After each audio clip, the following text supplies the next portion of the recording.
मनातील अंतरंग उलगडणारा श्री संवाद.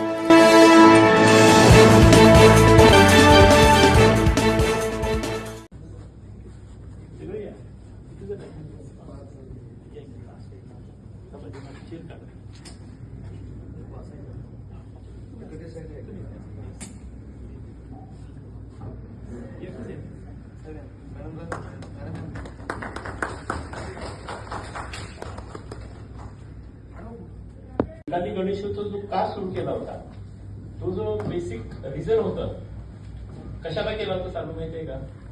कारण लोक एकत्र यावे, त्याच्यामध्ये सामाजिक वैचारिक जागृती व्हावी. आणि सध्याच गणेशोत्सव किंवा शिवजयंतीचं रूप पाहिलं तर विचार करतो की आपण हे कशासाठी चालू केलंय. बरोबर आहे ना? कारण काही ठिकाणी डीजे, मग ते पत्त्याचे डाव, वेगळी वाद्य, डान्स अक्षरशः पाहवत नाही. परंतु याच्यापेक्षाही वेगळं आपण काहीतरी केलं म्हणून हे आपल्याला बक्षीस मिळालं. जे काही सध्या चाललंय त्याला वेगळं फाटा देणं किंवा ज्या कारणासाठी मुळात